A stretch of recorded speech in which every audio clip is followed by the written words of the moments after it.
Chapter 6. Arrival. The songbird piped up to the crow's approach, its head cocked at an angle.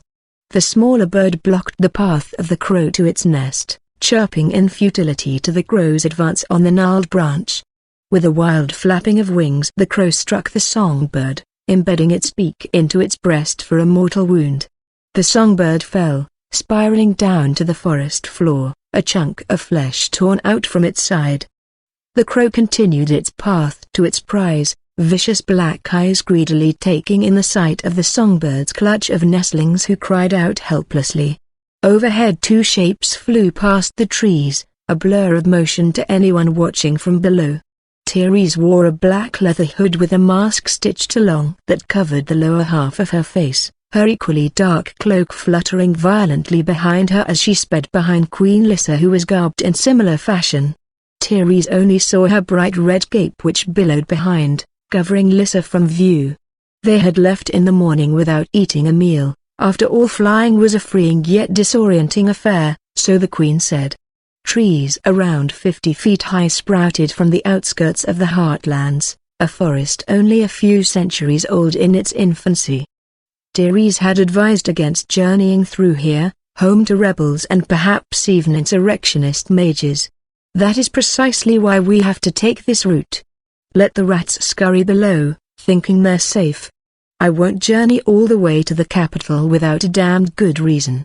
Therese squinted below, searching for any signs of an ambush. There was no doubt in her mind it was not where it would take place, but when. A small army could live here unseen and waiting. I sense your unease, Lissa voiced in her mind. Do you doubt me, Therese? Wait. Therese paused at her word, the two drifting to a halt in the air. Do you feel it? Someone is attempting to conceal their presence, but they can't hide all of them. In answer, several musket shots went off, cracking out echoing past the tree line. Queen Lissa opened one hand, suspending the small lead balls in place, just a few feet away from her face. Therese raised her hands, guarding her back. The Queen clenched her hand into a fist, and the balls shot back from whence they came. There were cries of pain and several men fell dead off the branched cover of the trees. The Queen snarled and dove down, feral grin akin to a wolf with the swift grace of an eagle. Therese followed her, weaving around the sparse forest canopy or otherwise forcefully bending the leafed branches back, using her gift to open a clear path.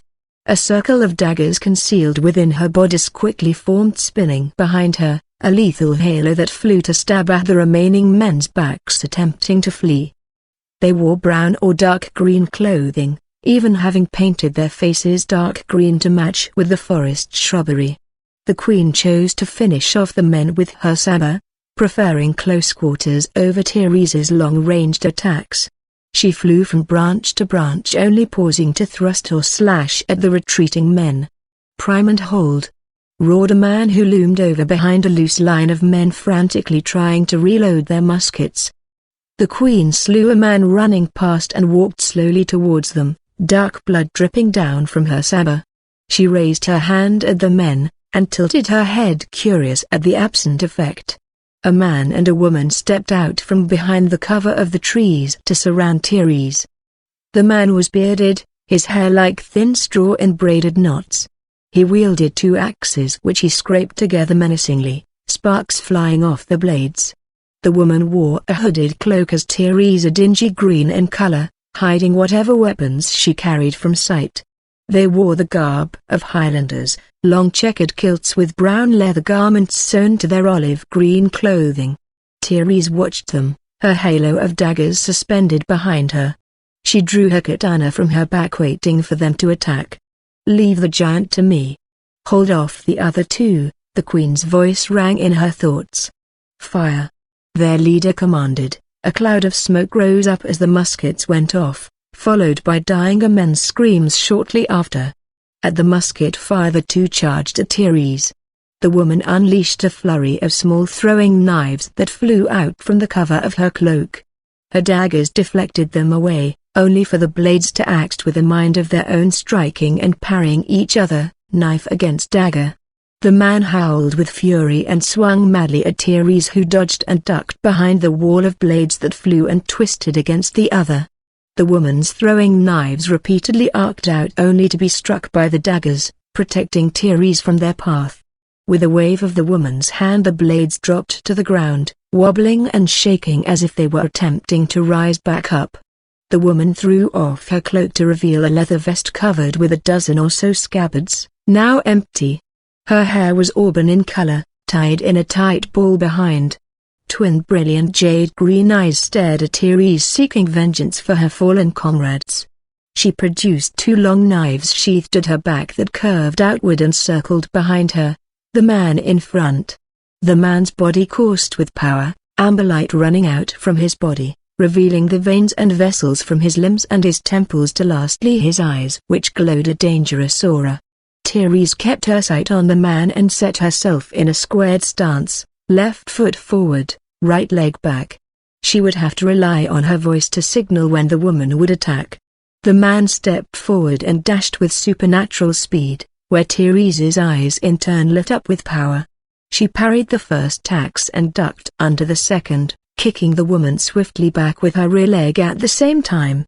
With a flick of her wrist, a small dagger shot out from within her boot and struck the woman square on the chest. She drew back and collapsed, blood welling up and dripping down from her mouth. "No!" screamed the man, who hurled himself at Therese and swung wildly after her. She flew above, dodging one of his spinning axes that whirled past upwards to the trees and beyond. Her katana flew back to its scabbard. She had no more need for it. "Come back down here, you fucking bitch!" the man cried out. As soon as the woman gasped her last breath, all the daggers floated upwards and were summoned back to Therese, spinning with maddening speed in front of her. The daggers descended down and the man dropped his axe to run faster than any mortal man could.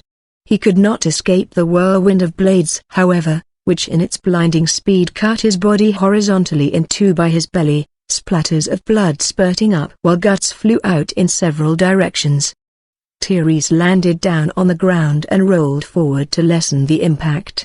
The use of her gifts had exhausted her, and she walked past the corpses scattered around the wood, weary of battle. She trudged towards Queen Lissa, knowing she would have no need for her aid. The queen was dueling the last surviving man, their leader. He loomed 2 heads over Lissa, his head closely cropped matching the rough stubble on his face. He roared while swinging his great sword in wide sweeps that would undoubtedly cleave a man in two regardless of armor. The queen evaded the graceless assault, ducking and jumping with great dexterity. While she dodged, she slashed repeatedly at his non-vital areas, a nick here, a cut there. It only seemed to anger the man even more, and he spun in a circle wildly, to which Lissa flew up in an instant to avoid the continuous attack. The man raised his hand, fingers curled out in a claw.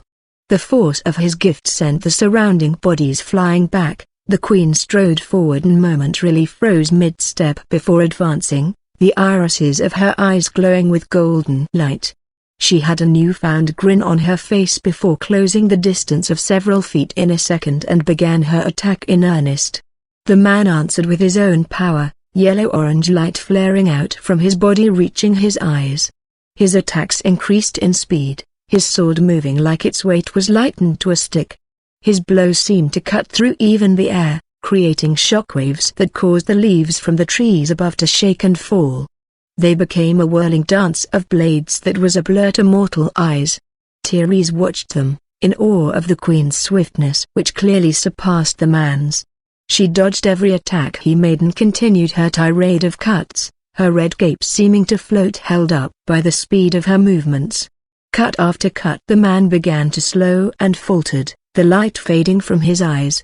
They stopped their blinding dance, reverting back to mortality. He leaned on his great sword, breathing hard. Queen Lissa smiled and advanced, her power still evident. She glimmered to existence in front of him and kicked away his great sword, sending it flying to strike the nearest tree trunk, wobbling with the force of her strength. The man collapsed to one knee. His clothes were shredded, cut to an unrecognizable tatter. Was that so hard, Regan? Lissa said scornfully. "All you had to do was kneel before me." The man inhaled deeply before spitting on the ground. "To kill you," he breathed. "Would free a kingdom from your tyranny." "Tyranny this, justice that," the queen mocked, making a face. She waved her arm and the man cried out. His arms and legs stretched out as if he were held to a wheel and rose, suspended in the air. The surviving tatters of his shirt fell away, exposing the multitude of shallow cuts that crisscrossed his body. "Stand beside me, Therese," the queen's voice called her. Therese did as she was bid and stepped forward. "Now then. This was no ordinary ambush. It seems the rebellion has reached even the commoners. Your own son to join us, Regan? I'm touched. It's on you to bring him to his death. Only a select few knew where and when I would leave." The queen's grin distorted to a snarl. "Who told you where I would go? Go feck yourself with your sword," Regan jeered. He cried out as his arm extended out. Slowly, inextricably the cuts on his arm rent to tear the skin off, falling away to show the muscle and sinew underneath. The man's cry turned to a scream as his arm was slowly flayed in front of his very eyes. It was not just the macabre sight of the man's exposed arm, but the surgical precision in which Queen Lissa used her gift that frightened Therese. She kept her face a blank expressionless mask, for she knew all too well it would not escape the queen's attention. Blood dripped down the loose flaps or skin that hung from his hand as Regan wept in pain. "I'll flay your entire body if I have to," Lissa grinned with sadistic delight. "The process could take hours. But I don't have the time. So tell me, who told you I would be traveling by my lonesome, with only my apprentice to guard me? You're a fucking monster," he spit at the queen, foaming globules that froze in its path and dropped to the ground. It took both of his arms for Regan to utter his name. "You don't even know whom to trust," he cackled, head lolled down in abandon.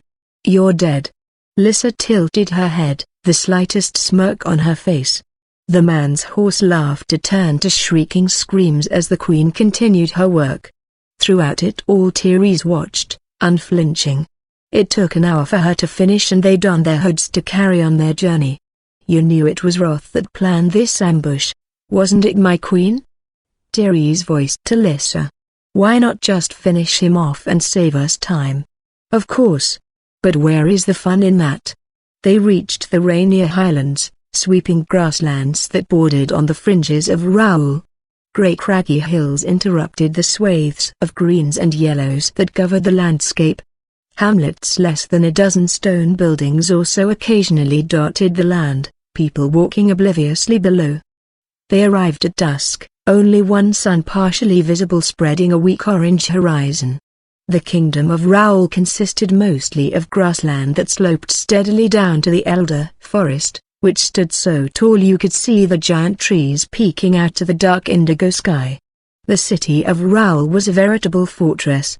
Its outer walls completed a roughly shaped circle around its middle and inner ones, lined with turrets and gates in between each wall. What was important was farmland grew inside and outside the city walls. Many a siege was exhausted by Raoul's self-sufficiency. The walls that encircled it spanned for miles.